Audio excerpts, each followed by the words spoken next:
Assalamualaikum warahmatullahi wabarakatuh. Jumpa kembali dengan channel Harimau Cupa. Selamat siang pemirsa penonton channel Harimau Cupa. Pada kesempatan kali ini saya berkunjung tempat salah seorang tokoh Minangkabau. Beliau ini seorang peneliti silat, peneliti obat-obat herbal, pengkaji budaya. Beliau ini juga menjadi narasumber di berbagai seminar adat budaya. Bahkan beliau sebagai tenaga ahli di Dinas Kebudayaan Sumatera Barat. Beliau telah menulis berbagai buku, dan saat ini pun ada beberapa buah buku yang sedang beliau rampungkan.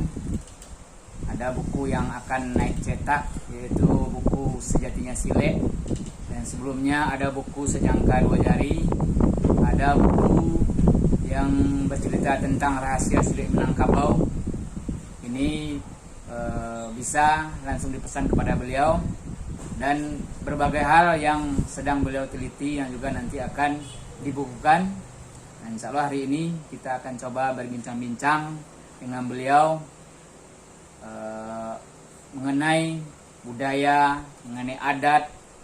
Beliau juga bahkan pakar obat-obatan, termasuk kuliner, tentang pemahaman sejarah Minangkabau yang termaktub di dalam Tambo Alam Minangkabau, dan hal-hal yang lainnya yang mungkin nanti akan kita coba kupas tuntas. Kita coba tanyakan kepada beliau. Mudah-mudahan kita mendapat pencerahan generasi muda Minangkabau khususnya, dan generasi Indonesia. Apalagi hari ini menyongsong sebentar lagi semangat Sumpah Pemuda yang akan kita gemakan, bahwa para pemuda, para generasi muda harus menjadi generasi emas yang akan menuntaskan berbagai macam persoalan bangsa. Hari ini kita akan mencoba mendengar tentang pemikiran beliau dalam segala hal yang beliau teliti selama ini. Untuk pertama kita akan coba mengupas tentang masalah Sile Minangkabau. Mungkin Bapak Buya Zahri Abdullah, sebelum kita bicara lebih jauh tentang Sile Minang, mungkin Bapak Buya bisa. Terima kasih Pak Osra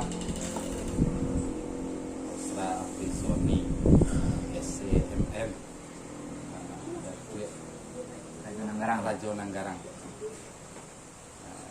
Beliau juga pemerhati sekaligus praktisi budaya di samping akademisi. Jadi terima kasih telah mau berkunjung dan mau bersilaturahmi tempat saya. Mungkin soal perkenalan diri sudah cukup banyak, dan mungkin telah sudah berlebih gitu.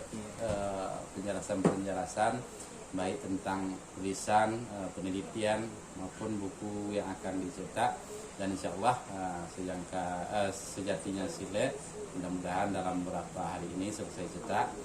Kemudian naskah selanjutnya tentang biokimia alami membangkitkan energi murni, cara pengobatan ketimuran. Jadi sebuah naskah dari hasil pengalaman dan penelitian dari berbagai hal, termasuk kenyataan-kenyataan yang dihadapi di lapangan. Inilah yang menjadi salah satu sumber atau acuan dari penelitian.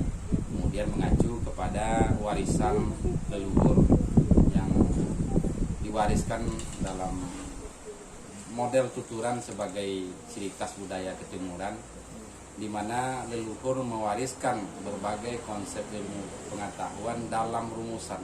Jadi rumusan ini merupakan sebuah himpunan dari berbagai disiplin ilmu, dan untuk bisa memahami rumusan-rumusan warisan leluhur dibutuhkan metode-metode khusus sesuai dengan arahan budaya ketimuran. Jadi budaya kita adalah budaya khusus. Jadi untuk memahaminya perlu pengenalan kearifan lokal yang lebih mendalam.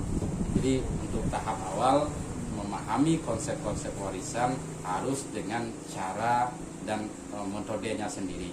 Sebagaimana Pituah mengatakan, lima langit dijunjung, di sinan bumi dipijak, lima rimbo dijajak, di sinan kayu dikapak. Artinya segala sesuatu harus disesuaikan dengan situasi dan kondisinya yang ada. Jadi terkadang dalam berbagai konsep ilmu pengetahuan, sebagian ahli mencoba memaksakan meneliti warisan leluhur Minangkabau dengan metode-metode umum yang lebih banyak diadopsi dari peradaban barat, yang cara berpikir, cara pola konsepnya berbeda. Namun kulturnya berbeda. Namun secara umum ketika pengetahuan ketimuran telah dipahami secara utuh, di sini baru kita bisa menyamakan atau melihat dari sudut pandang ilmu barat. Jadi soal keilmuan ada dua sisi yang perlu kita pahami, dan ini yang sering menjadi kontroversi di dalam berbagai hal, termasuk para ahli sejarah yang meneliti sejarah Minangkabau banyak menemukan kerancuan-kerancuan karena dipandang dari sudut metode atau kultur peradaban barat. Sementara untuk tahu dengan sejarah Minangkabau harus dengan konsep ilmu ketimuran. Tetapi selanjutnya nanti kalau telah dipahami, disinilah baru bisa dicari titik temu sehingga bisa dipahami lebih jelas. Mungkin itu sekilas penjelasan. Jadi kenapa saya menghabiskan banyak waktu untuk melakukan penelitian di berbagai bidang atau disiplin ilmu sesuai dengan kearifan lokal, karena kebanyakan akhir-akhir ini banyak generasi muda yang tidak lagi atau kurang memahami budayanya sendiri, termasuk Silek, di mana Silek secara umum memiliki arti adalah bela diri. Namun di dalam Silek itu sendiri pengertian bela diri itu sangat luas, di mana namanya bela diri. Secara hakiki yang dikatakan bela diri itu adalah bagaimana kita mempersiapkan diri, membekali diri dengan segala disiplin, dengan segala cara, dengan segala persiapan, sehingga mampu menghadapi berbagai ancaman, menghadapi berbagai tantangan untuk membela diri, baik itu di bidang ancaman fisik seperti secara umum seperti perkelahian atau pertarungan. Tapi Silek memiliki arti yang lebih luas hingga sampai masalah politik, sosial, ekonomi. Jadi membela diri bukan sekedar membela diri dari sport pertarungan, tapi membela diri dari seluruh aspek kehidupan. Jadi itu salah satu konsep atau rumusan Silek yang diwariskan oleh leluhur. Jadi memang perlu penelitian panjang dengan memahami kearifan lokal. Mungkin itu. Jadi kalau menurut Buya sendiri, kalau tadi kan bahwa Silek kalau dalam makna bela diri secara umum kan hanya untuk bertarung saja, sedangkan Silek konsepnya untuk mempertahankan diri dalam kehidupan dari segala bidang permasalahan yang ada.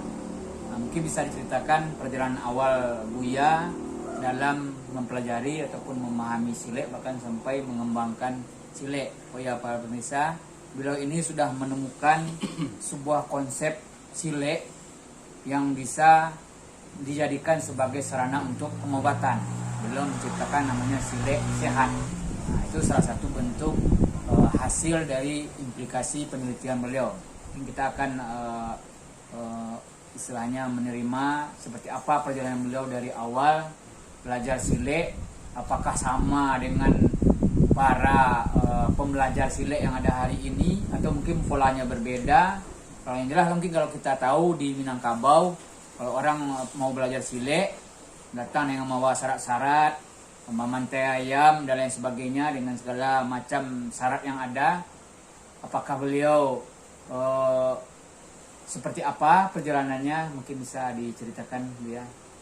Ya, terima kasih Pak Ustadz.